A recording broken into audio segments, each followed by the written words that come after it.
Hello and welcome to another episode of The Aftermath. My name is Ian. I tricked you. And I'm always joined by Dylan. And like I said, last week we have a very special guest, a returning guest on our magnificent show. You'll never guess. I'm pretty sure I spoiled it. Last week I told everyone who was going to be. It's Dominic. No, you lied. Hello. I lied. How are you? I'm doing very well. A pleasure, as always, to be on the podcast with you guys. Are you ready to talk? That's rhetorical. Isn't Why it? you have to make it sound like you're interrogating him? Because this is a three-way tag match, bro. Oh, is that what that is? Yeah. I was just gonna have a conversation with a friend of ours. I wasn't gonna try and. Yeah, that's what I'm saying. I see. That's what a conversation is. I actually A have to tag be careful. My natural conversation style is much like an interrogation. Like, I might So- clothesline you first and then ask you how your day's going. But That's good. I just watched an action movie, so I kind of expect that. Like, if Yeah. you're not like trying to punch me in the throat, like, are we really friends? I mean, Right. I'm come pretty on. sure that there are a couple times where the way in which Dylan will introduce himself to people. Not once introduce.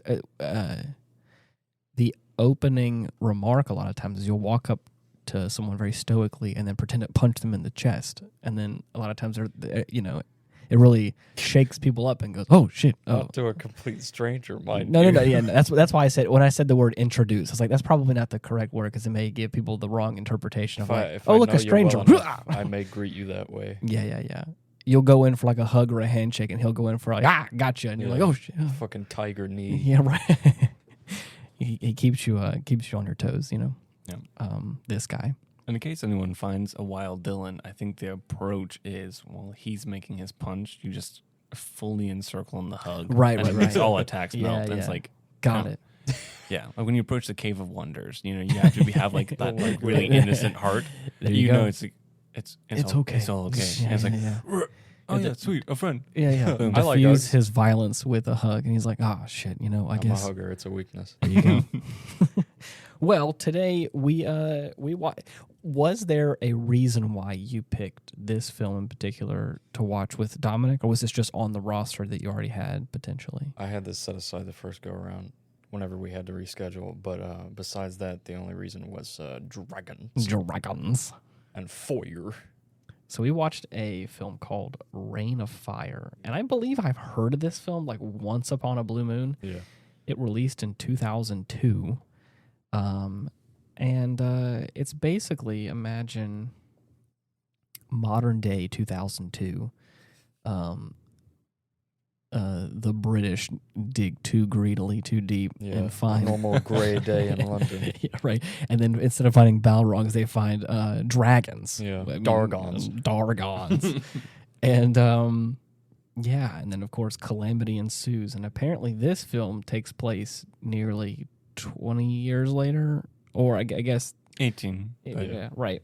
So it takes place in 2020, which is funny because it's like, oh, This happened 3 years ago. We bounced back pretty quick. Yeah, right. In an alternate timeline where the calamity was not a pandemic but a dragon infestation. Yeah. A So- dragdemic, if you will. Dragged.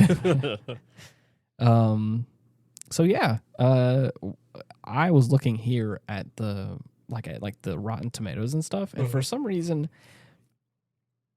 I guess let me broach this first. Like, what were your guys' like overall, like not getting into the gritty, like the nitty gritty yet, but like what was your guys' overall opinion of the film? Because I liked it. Yeah. I don't think it was bad. enjoyed it. How about you?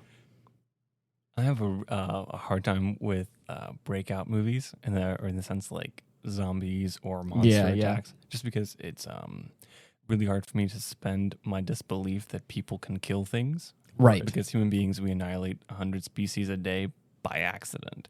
And when we've killed millions of people, billions in the course of history, Right. and we actually like each other most of the time. When you have You got to really try to get us to Right. actively want to kill something. Well, and when honestly, when it comes to warfare, we like our fellow man most of the time. Yeah. And we've still We'll killed be humane about it. we've still killed a lot of ourselves. But if there's like a gorilla, it's like, oh, dude, I'll give my kid a gun, and we got this. Yeah. So that tends to be my only problem. But I think the movie was a really creative take on a breakout movie. Right. Well, I was asking you guys this because I don't ever really care about like reviews on a movie or like Rotten Tomato scores, but this one specifically, like on every other platform, it gets like a 6 out of 10 or like 75% of people care about it. But like Rotten Tomatoes specifically, it's 42%. It's like people like really didn't care about this movie, I guess.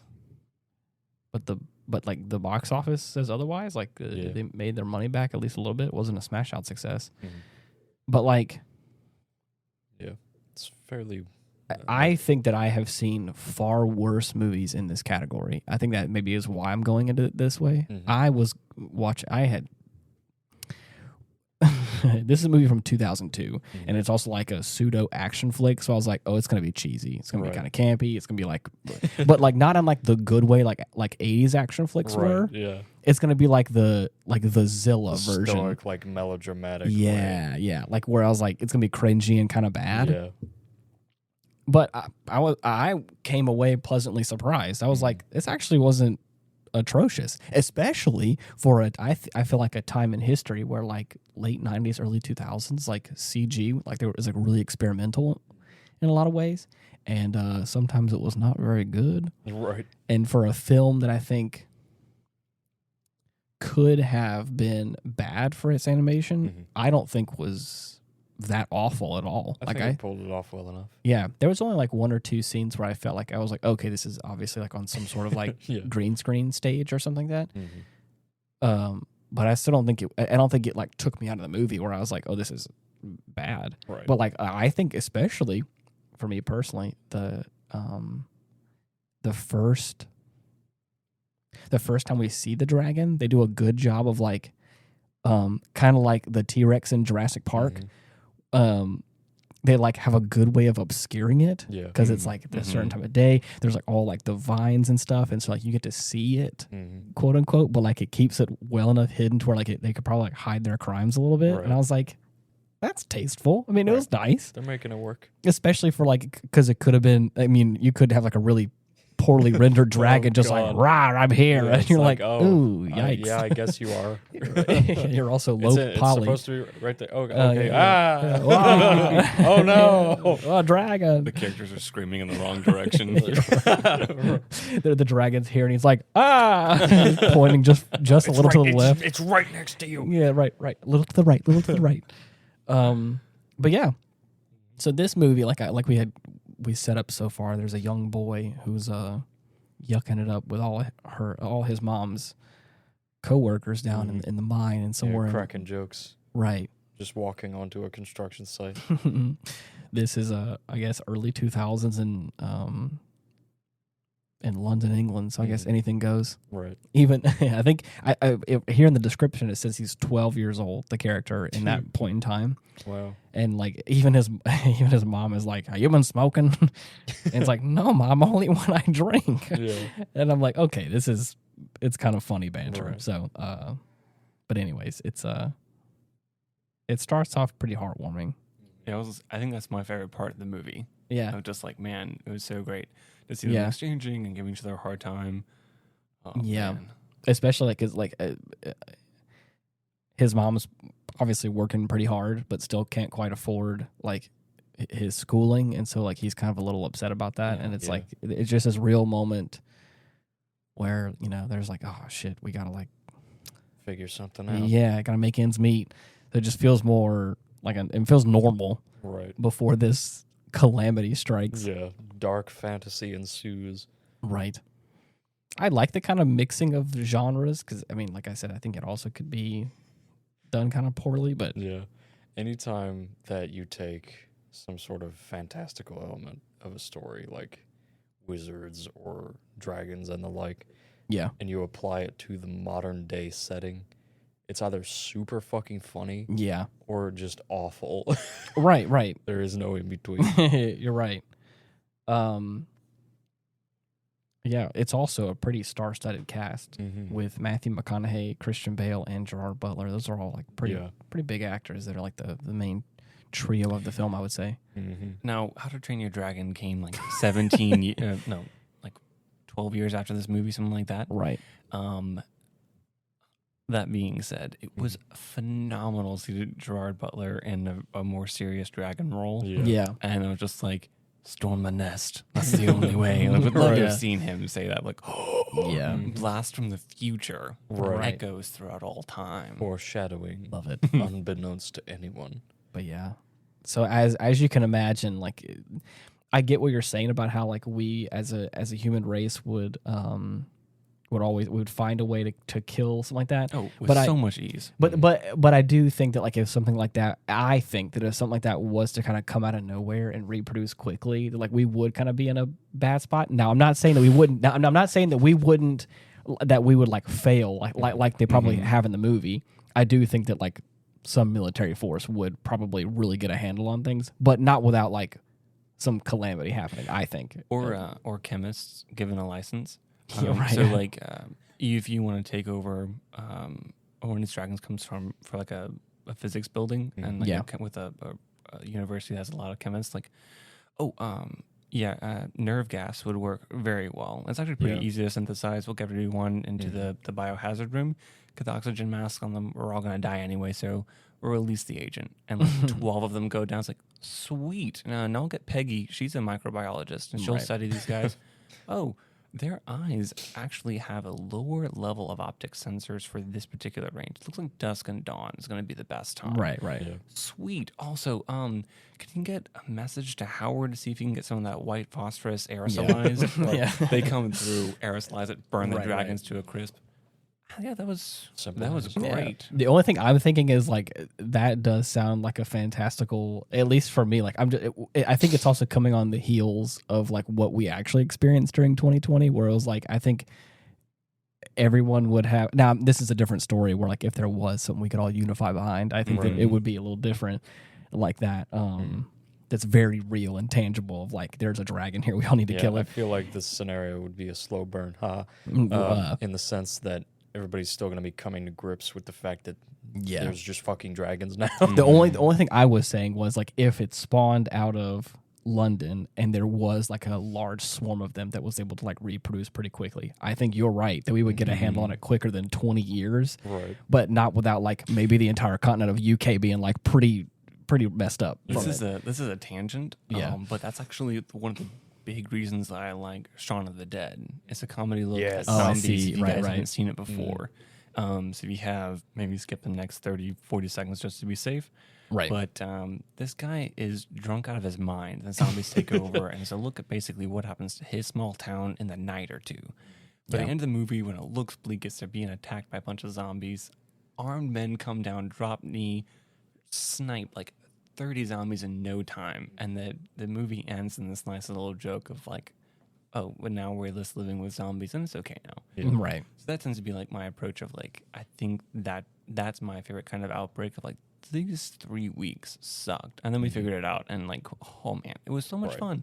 And Right. like, Never spiraled out of control. We actually enjoyed about 100 years of peace because of it. Of like, man, all the world had to pull together, like Independence Day. All the world had to pull together to face these aliens, and now actually, like, we realize, like, we're a lot more alike than other places. So we're good.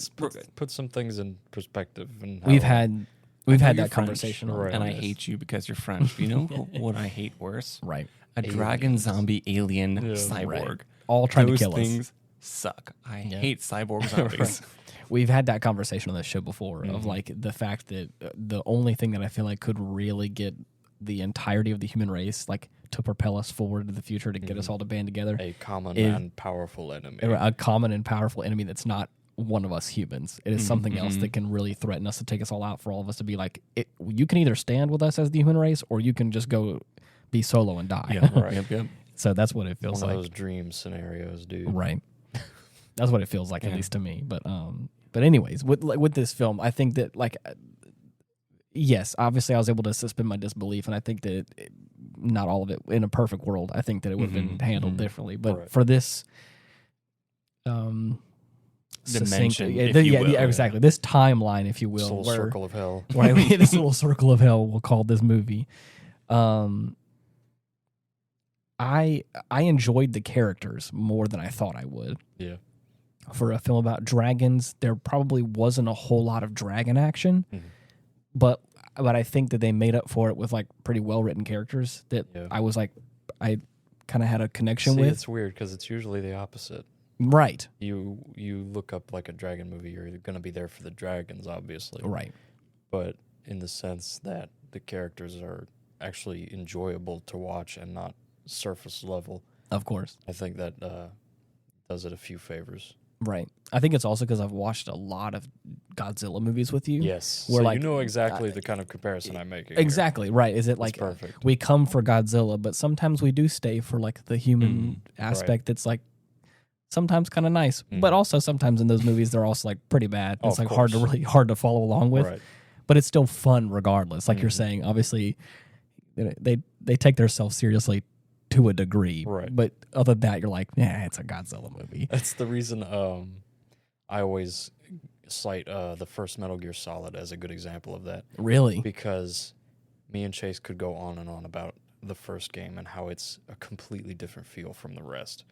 Because it takes itself seriously to a degree, of course. Okay. But it does it...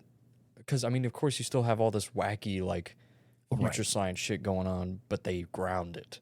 Okay. They actually have explanations for how these things work, which is why I like it so much. Right. It feels more serious. Yes. I feel like Reign of Fire does a good enough job of hammering home why they're in the situation they're in, and what they're doing to survive. Yeah. And I agree with that. That's what I was saying. I think I came to this movie for the dragons, and I got it. But then I think I stayed more so for like some of the characters that I thought were pretty good. I'm not gonna lie, I did like Matthew McConaughey's character. Whenever he showed up, I was like, "This."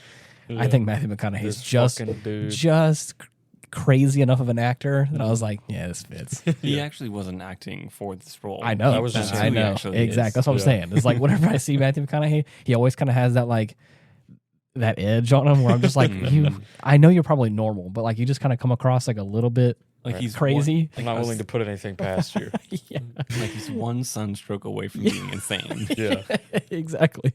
And I feel like that's it. One day. He like I mean, we're probably jumping ahead, but that's okay. Van Zandt. No, I was gonna say Christian Bale's character Quinn has like held up fort in this like old castle. That they've also like, I mean, exactly. I really get the parallels here because like also in the beginning of the film they do like they have like a little voiceover work of like how there was these ancient creatures. God, and it was that all, part always gave me chills. Yeah, and it was like because they had like a lot of artwork from like I think ancient time and like also like medieval period and stuff like that where there's like a bunch of knights like killing dragons and it's like it. So, anyways, the correlations. It's like he's just writing down what could be the final obituary of humanity. Exactly.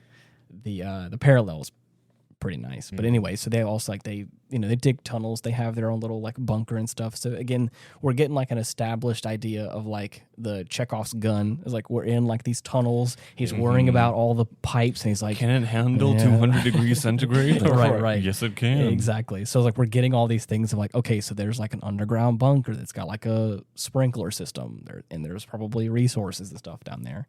But and of course, we can't forget we get to see Christian Bale swinging a pickaxe and showing us sweet. Yeah. And he's of course. He's shirtless, sweating in a tunnel, mining stuff, and they knew what they were doing. Right as he walks up with a pickaxe in hand, the young bloods are all like sitting around. He just looks at them real sternly, and they're all like, "Okay." And they pick up their stuff. So it's like he's obviously like he's the man's man who's like keeping this place in check a little bit, or at least that's what it feels like.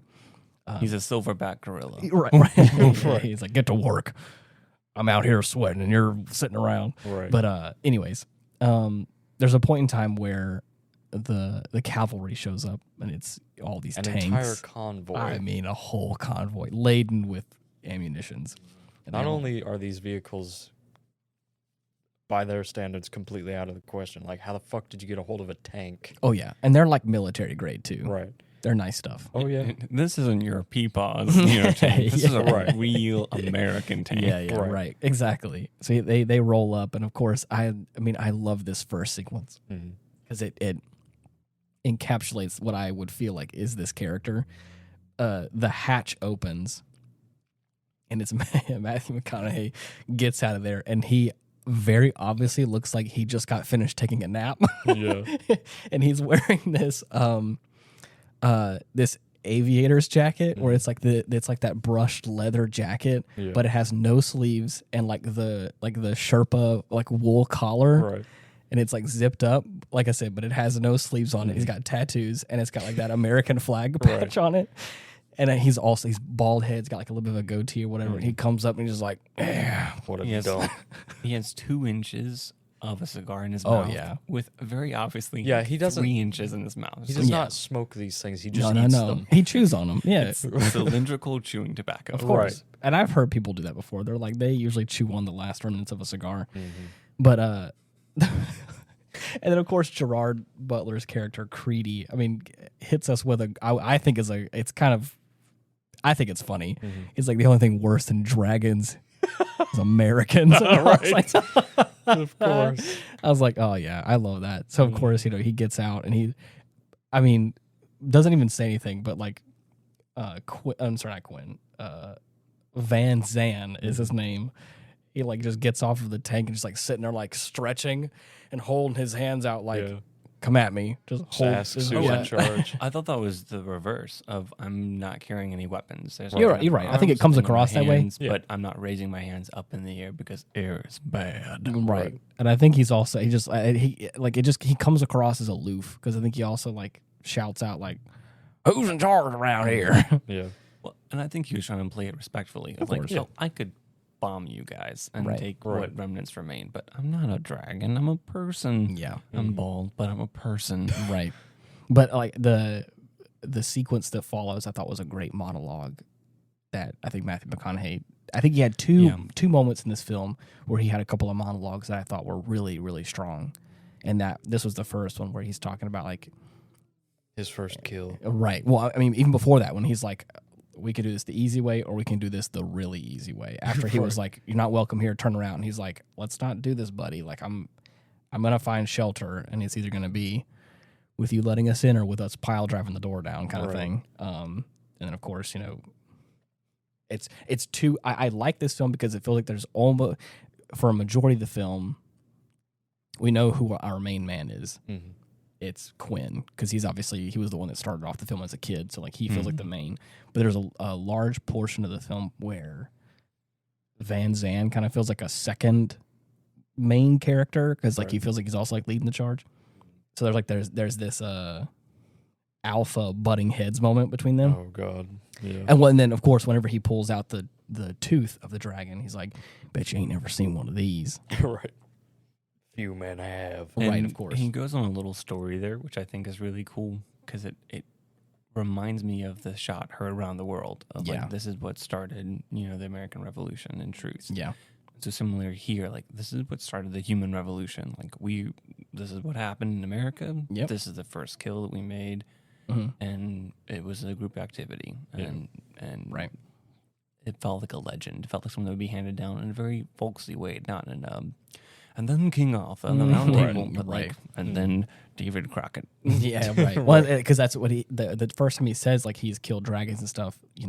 Quinn obviously is like, yeah, right, okay, I bet you did. Yeah. But after he goes and it's like a pretty lengthy story, like, and he starts it off like a war story. Right. He's like, Coffeyville, Kansas, middle of the field. It was misty. November. Yeah. Right. It was a cold day. It was like I mean, I think I'm obviously ad-libbing a little bit, but it's something along those lines of like. That is the most convincing speech, I think, of the whole movie. Yeah. Is Christian Bale in the beginning. He talks about the dragons, how they came to be, that kind of thing. I was like, wow, okay, we get that. Setting That's great. established. I believe you. And then when Matthew McConaughey comes up, Van Zandt, and he's going through, I believe that he's killed a dragon. And obviously we all in this room believe that. But as soon as he finished, I was like, I mean, I believe him because it's the movie, but also like if I was Christian Bale, well, and then I go Quinn. I had whenever that conversation was being had, or when that story was being told, I guess I should say, I had a feeling, and I love that Quinn, Christian Bale's character, brought up the feeling I had later. There is whenever he's holding up the tooth and telling this story. Obviously, Matthew McConaughey was a pretty phenomenal actor. He has a really powerful way of like looking at Quinn as he's like telling this story. And we as a movie watcher, you're like hanging on the words he's talking about because it's like it's pivotal, and you could tell like there's emotion when he's talking about like this. He's like recounting this event he's been through, right? And like you can really see it in his eyes, and he's like you haven't seen the things, fake. Right? You haven't seen the things I've seen. I haven't killed dragons like I've killed dragons, and of course that's after the conversation's over with. That's whenever Quinn lets him inside. Well, after the dragon shows up, there's a beautiful sequence which we'll talk more about in a second.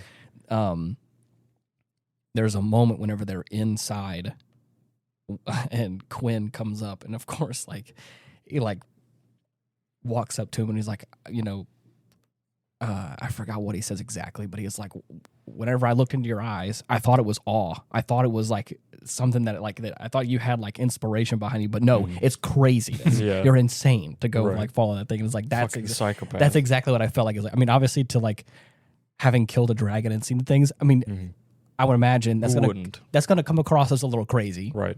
And I think that Matthew McConaughey played controlled crazy pretty well. Right. It did feel kind of crazy, but at the same time, it's like, I mean, I get it.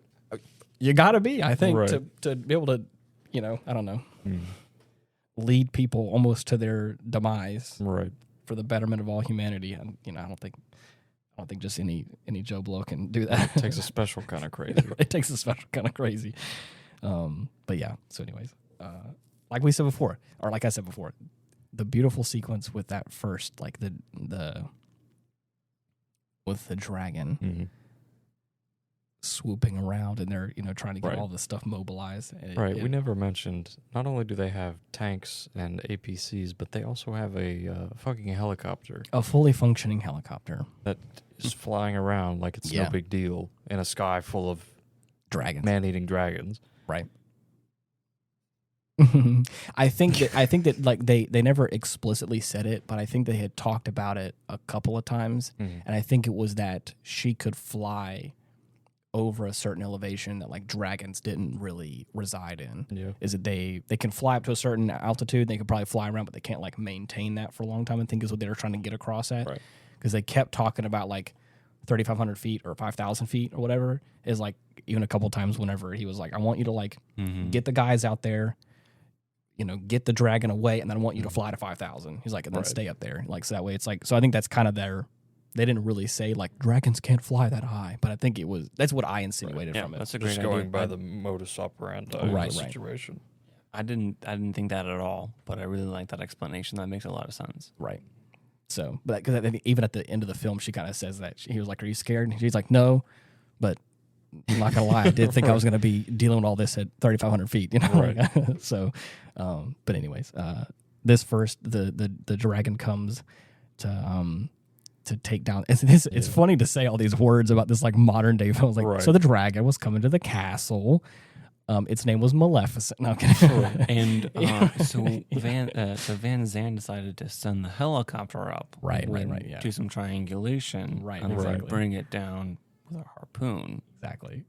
So he could kill it. Like, wait, what era are we in right now? Dragon is, but we can't forget the axe. That is not only like an actual axe, but like a pickaxe on the other side that Van Zandt carries around with like a sawed off shotgun as well. So I'm like, we're dealing with like a really good blend dude, it's just Monster Hunter now.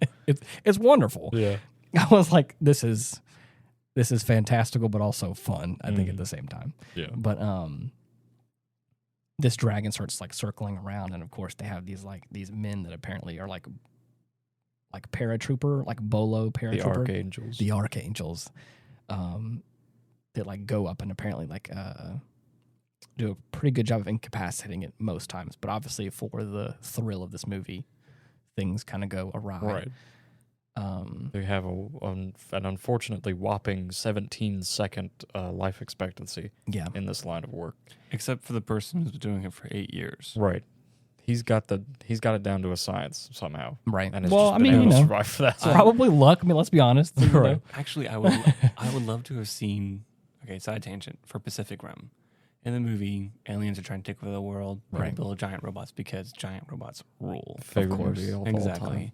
And my one one of my only problems with the movie is that they're training humans to box and like, sword fight and things like that. Like you're fighting animals. Like, why aren't you like fighting a chicken and then a cat and then a dog and then a wolf and then a tiger and then you're fighting just one man with a bear? It's like, right.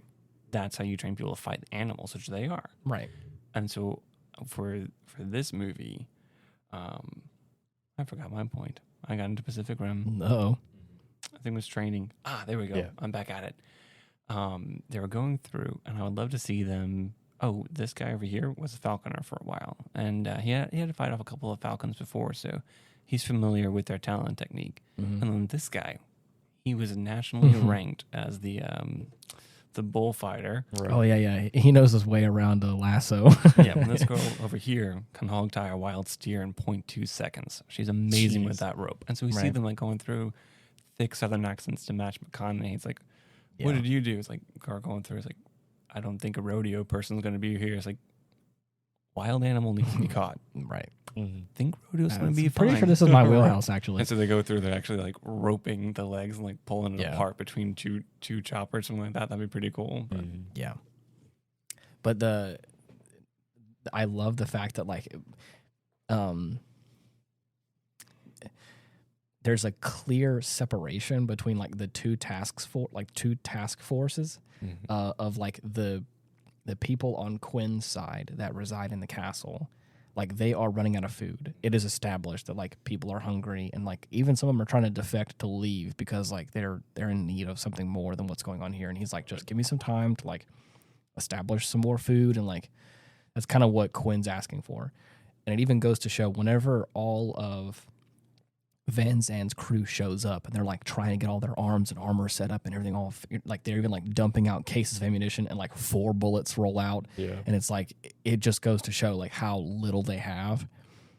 And then of course after they get let in and the whole conversation happens and all that kind of stuff, then the dragon comes. The separation between like what what Quinn's guys have, which is basically nothing. And then of course like it's like the drop of a hat. Quinn and all his people know exactly what to do. They're like getting in position. They're putting the kids They fortify and they get people in the shelter. Whereas like Van Zandt and all his crew is like, you know the drill. Everything. Everyone in the choppers, everyone in the bikes. Let's get the stuff. And it's like like they have like they got their stuff down to a science almost because obviously it's what they do. Been doing it for a while. Of course. They're laden with weapons. So it just goes to show like you have like Quinn and all his guys like holding weapons that like may not even have bullets in it apparently. Right. Farmers with shotguns. Exactly. And you have this whole like task force of people that are like a militia. Exactly, on motorcycles with these like beacons and stuff. There are a couple of things that I would love to like backfill, like plot holes in the movie for me. Right. So one is we have the promise that Van Zandt's team is amazing. They're dragon killers. They've killed hundreds of dragons. Right. But the first time we see them, they are awful. They suck. Right. That mission was a categorical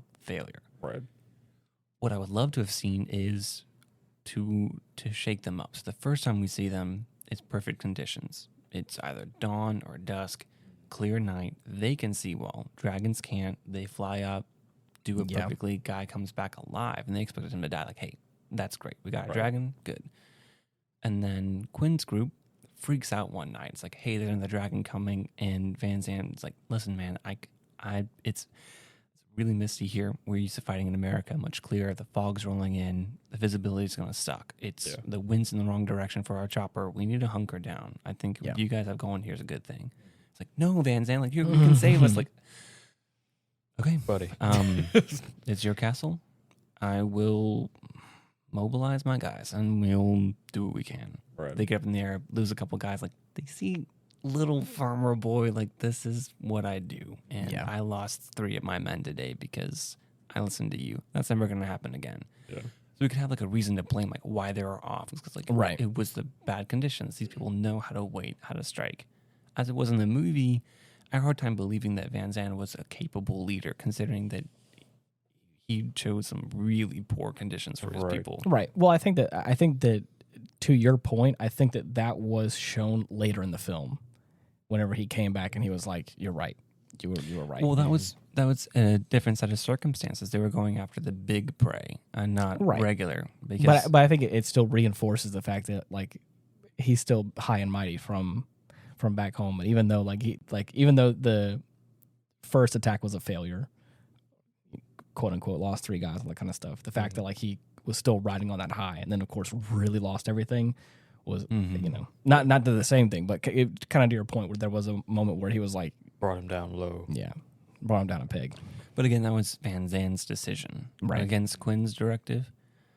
I would like to have seen Van Zandt make good strategic decisions, tactical decisions. Oh, I see what you mean. Okay, I think I had the opposite.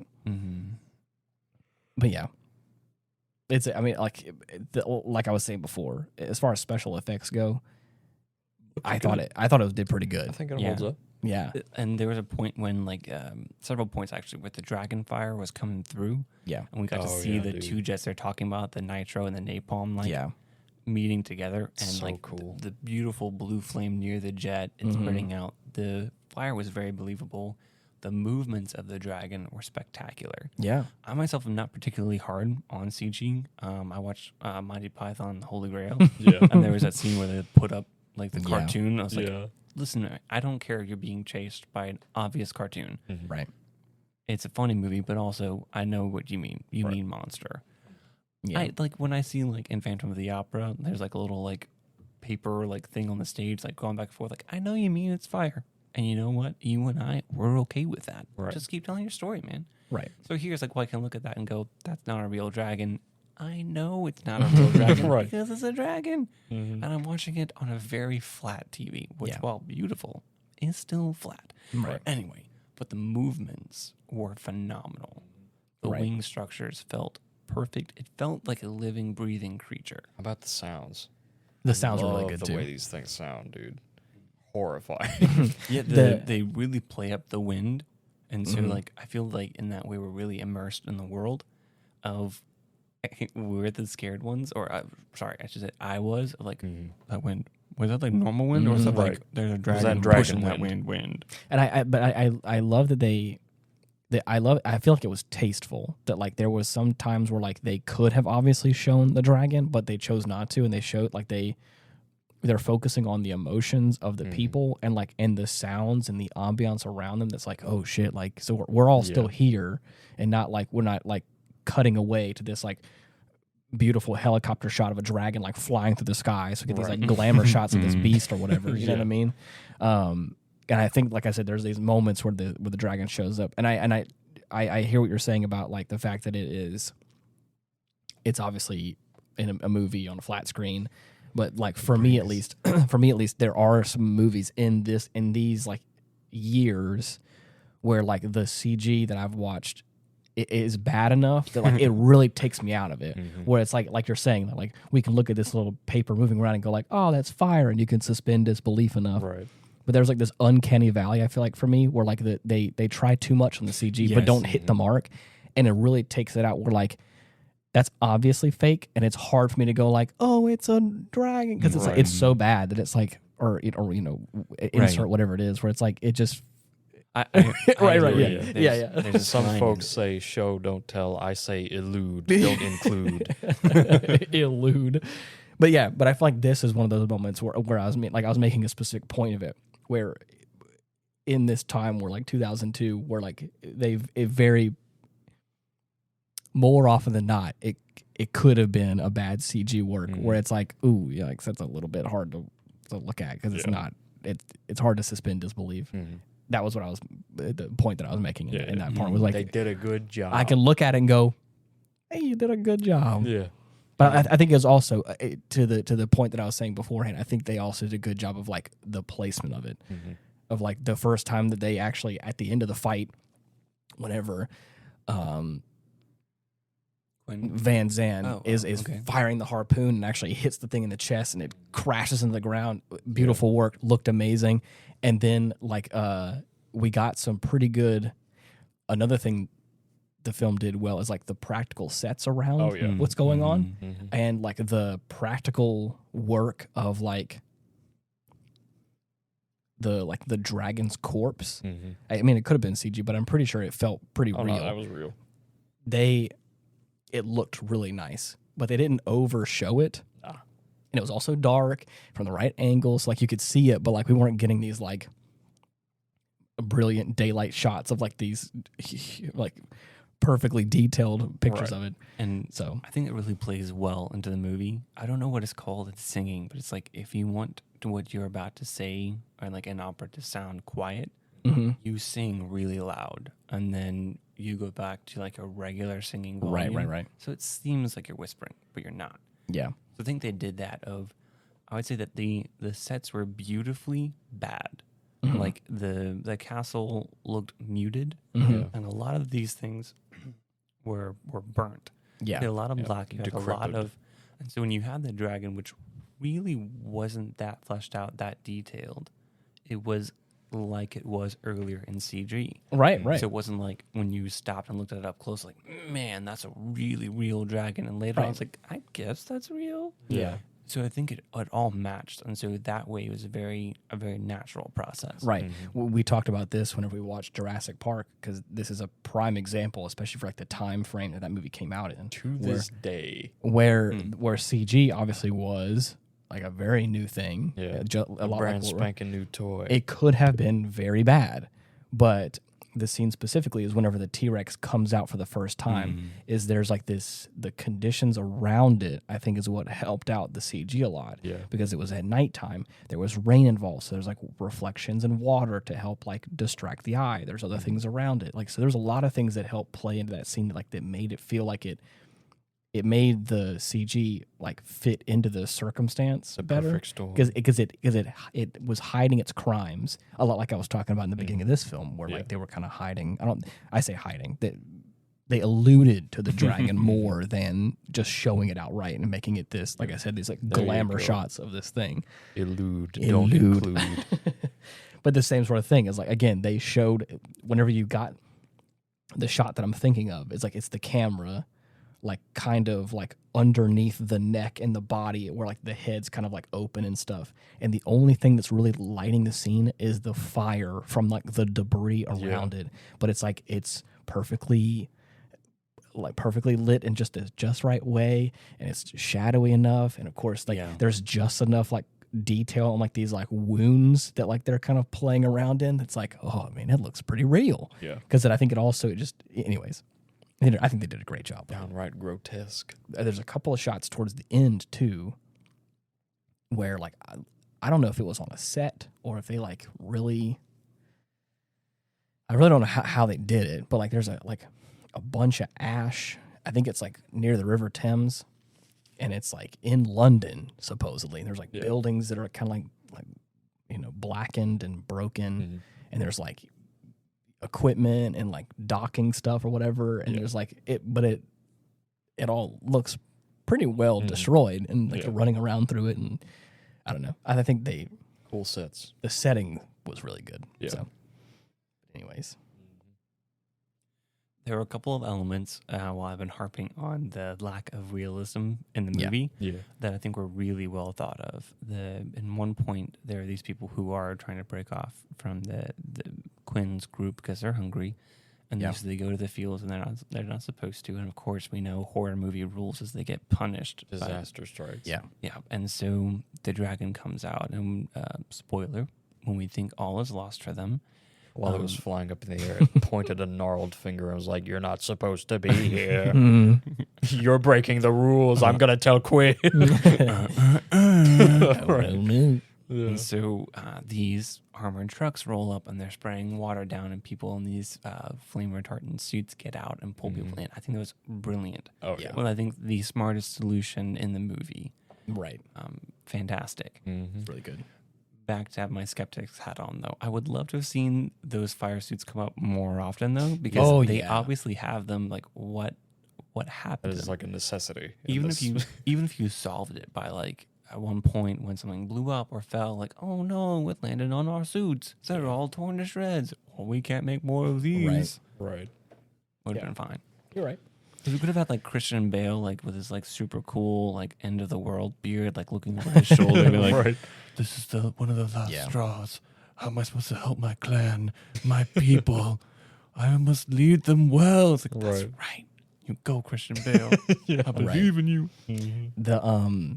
The other time that I was talking about with Van Zandt's character was whenever they actually kill the dragon, and everyone justifiably, I would say, on Quinn's crew are celebrating because they've never killed a dragon. In fact, they've always just ran from the dragon. That was the first big win that they've had. This is the first, like, probably only win they've had in a while. And so they're like, obviously, they're all imbibing and celebrating and having a great time because it's like, hey, like, this is a big step for us. Right. And Van Zandt's character, like, walks in with, like, his whole crew. And obviously for them, like, they lost 3 guys, which is not normal for them. So they're like, this may have been like a win technically for you guys, but like, it's still not enough for us. Like, this was bad. Not an equal trade. Right. Well, and I find, and that's one of the things that gets me, like, because like, I as an audience member was really disheartened to see those people die. Yeah. On the other hand, I was led to believe that was perfectly normal because they said they have a 17-second lifespan. Right. So, and then I think that's Van like Zandt later in the movie mentions that he started off with 200 people. And now he's got like 30. You lost 170 men. Right. This actually looks like a really normal day. So you come in to my house and critique me for celebrating. You celebrated outside. Mm-hmm. You did that. And we're celebrating in here.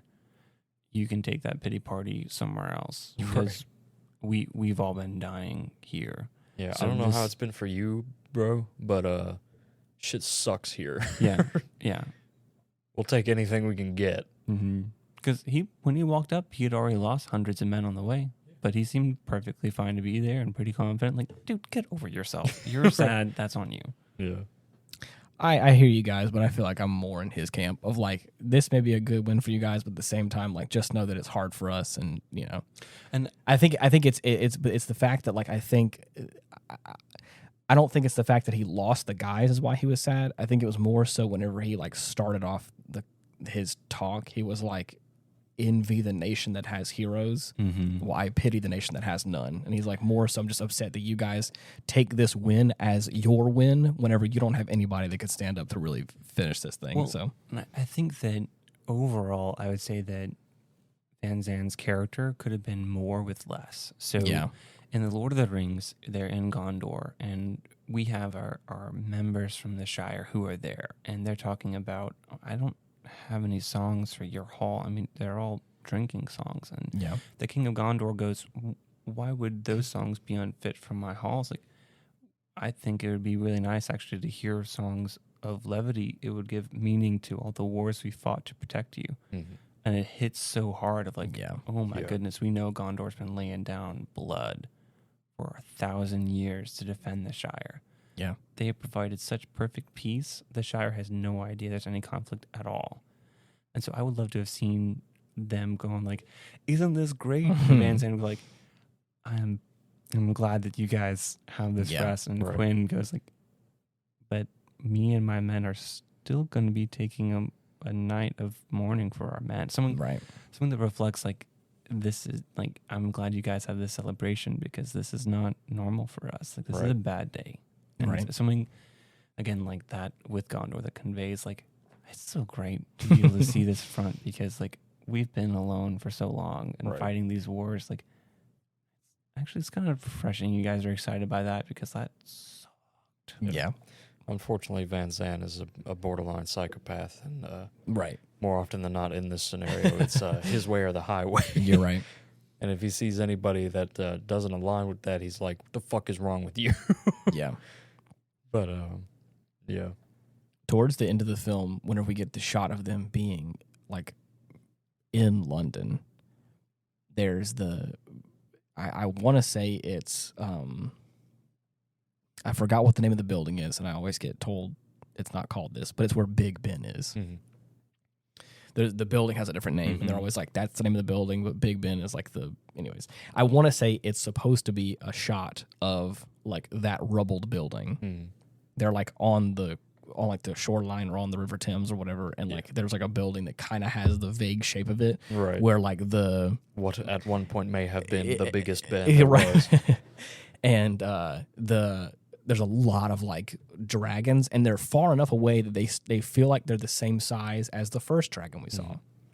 And then out of nowhere, this absolute big boy comes out of nowhere. The bull. Yeah, and he's huge. even from a distance, and you're like, oh shit, this is bad. Yeah. And then of course he grabs one of the other ones and just starts gobbling up. Yeah. Just straight up cannibalizing. And they're like, oh, they must be really hungry now because they're feeding on their own. Right. At this point, it was just a waiting game. We're just gonna starve him out. But now he's got 3 unexpected visitors at his front doorstep. Crazy. I had to look it up. It's Elizabeth Tower. And that's what it is. I remember it was a lady's name. Yeah, but it wasn't enough. Yeah, interesting. I had to like satisfy that curiosity. Right, of course. We fact check here. we have standards. In the movie, it's established that there's one bull that fertilizes, thousands of eggs like a fish does. This is the nerd in me, so bear with me. Yeah. I have a hard time imagining the aerosolized sperm that would be required for a dry land creature. Yeah. Now, if he was very big, it would take him a long time, I think. Right. So I'd like to have seen there be a more watery component, like the females were looking for waterways to lay their eggs in so that the male could get upstream, and that could have been a way that they were able to find him back to the nest. Like, we know this is breeding season. We know that he's going to be starting in probably 2 weeks, so we need to camp out on the waterways and see when the females start laying their eggs. Yeah. And be very careful. They're very territorial. And that could have actually given us a really interesting way of seeing... again, I hate to rewrite a movie, so guys, bear with me. Yeah. It could have given us a different approach, because we could have seen Van Zandt soften as he realized that Quinn's people are really capable and strong. They haven't done this before. And so we could have seen them actually lead a march up the water. Even the cool montage thrown in here of them learning how to pick out the females, and they're like killing a path up, wiping out a bunch because they're in a straight line and they're vulnerable. And then getting to the bull and going like, this is it. He's about to, he's like getting ready, and that he's more territorial, but less prepared for a feeding frenzy because he's in this like mating season kind of mind. Right. I think that'd be a really interesting biologist angle at this. The one thing that I feel like I didn't get the conclusion that I wanted from was whenever Quinn and his son are talking in the field again, whenever his son like didn't actually leave him and decided to stay, and there's like a whole touching moment between the two of them. He goes over to the corpse of the dragon and like digs around inside of it and pulls out this like egg. And I made a joke to Dylan. I was like, he's just fishing around for crate dragon pearls, right? Which is like a Star Wars thing. Okay. And so he pulls out this like glowing egg looking thing, and it looks like there's like an embryo in the inside of it. And I thought that was going to pay off more, that we're going to like get some understanding of more about some things, but we really didn't get any. At least I don't think so. We didn't. And then, sorry, when you're talking about payoffs, early in the movie, little boy Quinn, jumping back the first like 10 minutes of the movie, he's the one who technically discovers the dragon, and it like spits this thing in his eyes. Yeah. And they turn red, and his mom's trying to flush it out of his eyes. I would love to have been like secret dragon vision. Like, that's what I. Right. There was a point in time where I thought they were going to do that. Now. I thought that he was going to have some sort of like dragon speech kind of thing where he can just dragon sense. Right. He can just command dragons, even if it wasn't unknowingly. Even if it wasn't as cool as that, but like in that dragon who's thousands of years old, been holed up in a pit, he sees a small pale thing and goes, "Is that one of my kids?" And like spits on it, and like helps them see the parents better. And so it's like, he has a clear vision on their weak spots or whatever, and he's just like, I can see all the equations. or just like he can see them more clearly at night. Or it would have helped a kid, and because he never really washed it out of his eyes, it changed them like it's supposed to. Right. You're right. Could have been something. There, like, and I think that's why, like I said, I like the film. Is it perfect? It probably has its flaws, but I mean, for a film like for what it is, I liked it. I think it was still an enjoyable film for like an action movie. That's like, we can suspend disbelief a little bit, and But anyways, that's just my opinion on the matter. But the thing I was talking about was that there's that whole egg sequence where I thought we were going to get like some pretty big like. I think it was heavily insinuated at the end. Like, now the bull's dead, the females will die off, or we will maintain hiding for a little bit longer, and they will eat each other off. Like, they all are already hungry as it is. Yeah. So all we just got to do is bide our time. and then just kind of wait out for them to kind of, finish themselves off, that now that there's no more to keep reproducing. So I think that would have been something that would have been, it could have been interesting as well. Again, forgive me if this beating this dead horse, but this another biologist angle that could have explained that, during why we've had about a month of peace every year is no accident. Right. So the dragons like to go to their nest, and we try attacking from the outside, but they're just they mobilize so well in that time in that area. Our farmers in the south region have used that to plant crops and things like that. However, now we know we need to storm into the heart of it. Yeah. And in that could have been a reason why we see this sharp decline at the end, was because the females kept guarding their eggs, thinking that they were going to hatch, and they didn't. So they waited a little bit longer, see if they're going to hatch, and they were supposed to biologically wait to see when they hatch, give them a little burst of flame to warm them up, and then go get something to eat. Right. And because that never happened, they were basically starving to death, waiting for eggs that were never going to happen. Yeah.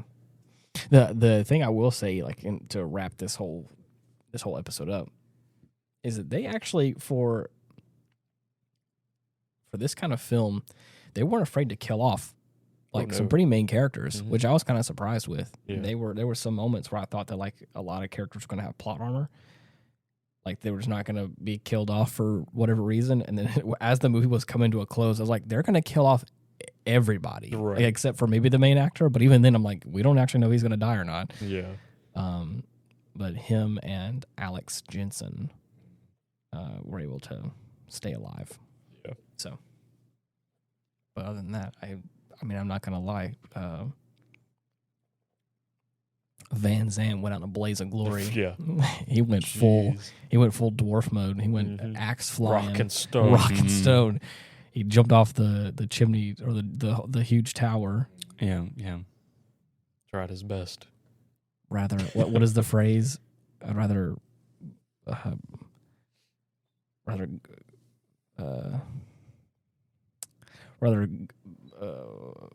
a hero than or that burn out than fade away. Yeah, rather burn out in a flash than slowly fade away or whatever. Yeah, I think it was also a really great way of clearing up who's gonna lead. The people after her, and who's gonna get this sexy blonde following us around? Because she was simping pretty hard there for Quinn at the beginning. Who's that kid? Are you married? Are you married? Mm-hmm. Goodness, I got him from the pound. What a line! Damn, is that where you get all your kids? Well, right. We're in that time. I'm basically a widower, but I take care of a lot of kids, and I work out for this sweet pod, hoping one day maybe I'll get a little smooch. Yeah. Right. I use this pickaxe every day to get these muscles. Mm-hmm. Mining is hard work. Yeah. Rock and stone. Rock and stone. Well, anyways, is there anything else you guys want to touch on this movie? You guys want to bring up? Oh, God. Ironically, fire is very cool. Yeah. Burns real good. Speaking of, Dylan and I have been playing a game called Risk of Rain 2. I was just about to say. We both hopped on this pretty late, as far as I guess most people have for that game. Apparently came out a handful of years ago, almost. And we downloaded some mods for it. It's been a lot of fun. I liked it a lot. Bless you. Gotcha. Don't worry about it. Wow, that gate was working so hard. Yeah, it did. That's amazing. I just held it in. Yeah. Okay. That Dylan was Even working so so hard. Yeah. I'm the gate. But anyways, we downloaded, speaking of fire, we downloaded some modded characters, and I played as the Arsonist. Yeah. It was like a flamethrower character. It was a lot of fun, actually. That's amazing. Cool. Yeah, it was a lot of fun. But yeah. I stayed up all night last night trying to unlock the Paladin, and I finally did it. Crazy. He looks so flippin' cool. I want to give it a shot, but I don't think I'm willing to stay up all night for it, though. Oh, no, definitely not. No, that was an arduous process that I wouldn't wish on anyone. A one-time thing. Yeah. Well, yeah. Okay, for anybody out there who's trying to reach out to us or try and find out where we are, we have a link tree /Ian Wolf, where you can find all the social media links or all the different platforms that you can find this podcast on. Go ahead and give us a suggestion, give us a comment, let us know what you want to see or what you want to hear us talk about. If we listen. Or you can also dig really deep into the ground and just past the dragons and the Balrogs, you'll find the podcast down there. They'll point you in the right direction. Yeah. They know exactly what it is. They listen all the time. Right. And if you look up at the moon on a clear night, whistle a sweet sea shanty, we shall all appear in our full force forms, ready to give you wise counsels. That's a new Table one. and all. I don't think I've heard of that one, though. Yeah. But what I have heard is if you do look up into the moon and then wish upon a star, that's another way you could do it as well. You could find the podcast that way. A star on the moon. A star on the moon. A moon star. Specifically. Those are hard to find, hard to come by. But anyways, until next week, thank you so much for listening. See you. Bye. Bye-bye.